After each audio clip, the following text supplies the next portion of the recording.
top Democrats are calling for lawmakers to return to Washington immediately for a vote on whether to stop further military action in Iran. This comes as Republican leadership in both the House and the Senate issued statements in support of President Trump's strikes. Meanwhile, California Congresswoman Sarah Jacobs, who serves on the Armed Services and Foreign Affairs committees, is spelling out what's at stake if military action continues unchecked. She writes, quote, Donald Trump's strikes on Iran will go down as one of the biggest foreign policy blunders in American history. And Congresswoman Jacobs is with us now on set. So, Congresswoman, MS Now has learned that Pentagon officials will brief key staff tomorrow, including both of your committees. What questions do you have for the officials overseeing this operation? Yeah, I mean, I have a lot of questions. I have questions about what the strategy is. I have questions about what the end game is. I have questions about, do they plan on committing American troops on the ground? What do they hope is going to happen? From what I can tell, they have no answers yet on what a strategy is, on, you know, whether or not they have a real end game on what will happen next. And that's really concerning. Congresswoman, I want to ask you about something that your colleagues on the Foreign Affairs Committee, your Republican colleagues on the Foreign Affairs Committee posted on Twitter. They posted this image tonight of Trump. I think we can pull it up. But it says, President Trump is ending the forever war that Iran has waged against America for the last 47 years. That is a hell of a pretzel to twist yourself in. What is your response to that message? Yeah, I mean, it is completely ridiculous, right? First of all, it makes no sense. Second of all, like, actually, this 47-year war that they're talking about, let's talk about how it started. It started in large part because the United States went into Iran and did a regime change operation. That is a big reason that led us to this very brutal Islamic regime that's in place now. And so, if anything, it's highlighting the fact that we don't know what actually is going to happen after we do these kinds of regime change operations. You're likely to get a more hardline regime, a security vacuum, potentially civil war. And the idea that they're saying that this is ending a forever war, when I think the entirety of the American public can see that it is in fact starting another one, despite President Trump promising not to do that, is kind of preposterous. I wanted to ask you a question about the politics and the split within MAGA and the MAGA world around these strikes, because Donald Trump, one of the things that he did was he campaigned on ending wars and promising not to start any new wars. I mean, I would probably argue is the most central tenet that distinguished him from anyone else. His acolytes at the time were saying Kamala Harris will get you into war, Liz Cheney will get you into war when she was campaigning with Kamala Harris. He has betrayed that. And I'm wondering why Republicans are going along with that betrayal, knowing that he promised the American people no more new wars. And here we are. Well, listen, I can tell you that I've been hearing from folks in my district, and many of them might have given him a chance because they thought he was going to end wars. You know, I represent San Diego, the biggest military community in the country, and so these questions of war and peace are very central to my constituents. They're the ones who pay the price, and a lot of them are saying they regret that vote, that, you know, they feel betrayed. And I think it's incumbent on all of us to say, like, I understand you took him at his word, but let's acknowledge what's happening now, and we welcome you into this coalition to push back against this war. Joining us now with this breaking news coverage is Senator Mark Warner of Virginia, Vice Chairman of the Senate Intel Committee. He is part of the Gang of Eight, which was briefed earlier this week on the military operation in Iran. Senator Warner, thank you very much for coming to the weekend. Our colleague, Michael Schnell, reported on your conversation with the president. But in that, she talked about how Secretary Rubio met with the Gang of Eight. You were a member of a Gang of Eight, and that the Gang of Eight was given a heads up about what was to come yesterday in Iran. Senator Warner, were you given a heads up? Is that how you would characterize the meeting with Senator Rubio?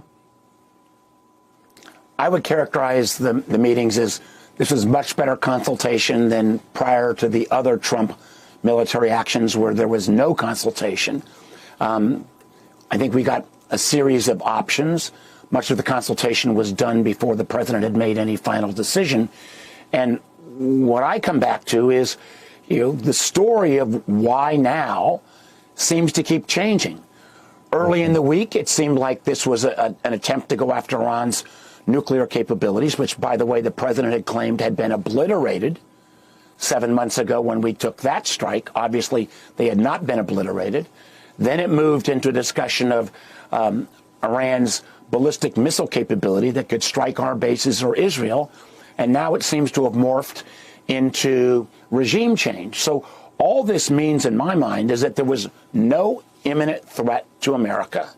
So the president chose to start this war right now, put our troops in harm's way. He even acknowledged in his video on Friday night that he expects there'll be American casualties. And when the president chooses to take our country to war, the Constitution's clear. He's got to come to the American public and the Congress and get approval. This is not a king. He cannot do this on his own, even though so many of his actions kind of don't reflect the legal approach. But it's absolutely essential right now that he comes and explains what is the goal. I think it's good news that some of the senior Iranian leadership, they were an awful regime, were taken out. But what next? As David Ignatius said, does this mean we're going to have to put American boots on the ground if the Iranian people rise up and the regime starts to brutally murder them? Have we now started another endless war in the Middle East where we are going to get further drawn in? And what is our ultimate goal? I don't know the ultimate goal. I do know this: there was no imminent threat to America. So this was not. This was a war of choice by Donald Trump. Senator Warner, I want to follow up on something that you just said, which was that there were a series of options that were presented to you and the Gang of Eight. Can you detail some of those other options and whether or not you thought some of them were more appropriate responses? I'm not going to get into any of the specifics of what goes on in a Gang of Eight. I was concerned that, that there were, obviously Israel has a set of objectives. The United States has a set of objectives. What I want to make sure is that American foreign policy is driven by, first and foremost, by American interests, particularly when we're talking about putting our troops in harm's way. Senator, who do you believe is driving the car here when it comes to the attacks? Is it Bibi Netanyahu or is it President Trump? I think that the Israeli concerns were more imminent. Israel has felt for a long time that the Iranian threat was existential. I don't deny that. But also, even in terms of imminent threat to Israel, I was not convinced of that as well. So there was a decision made to make a choice to go to war at this point, put our troops in harm's way. And, so far we've not seen American casualties, but it would be naive for anyone to think that this operation is over.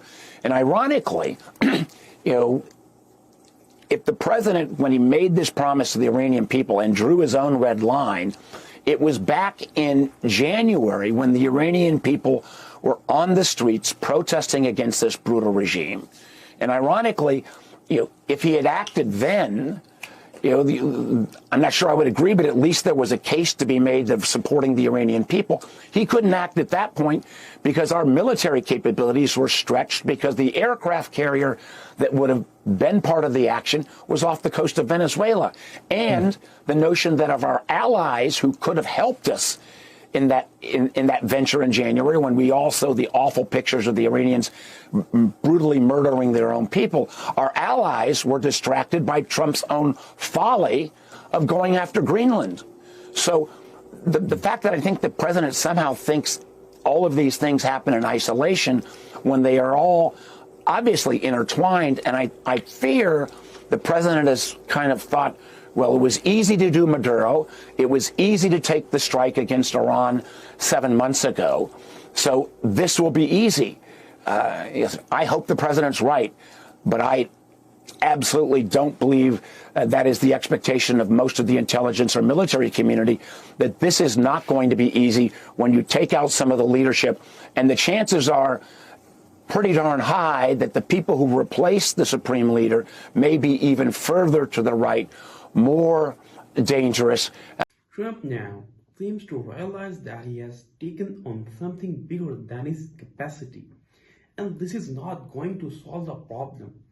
This is not a country where you can simply remove the leader and expect everything to change. That's not how it works. They already have backup plans in place. All you have done is trap yourself in another Iraq-like situation. And you don't all of this for one of the most troubling countries in the world. Israel, Donald, other American presidents have also bowed to Netanyahu before, but they did not get directly involved in his conflict the way you have.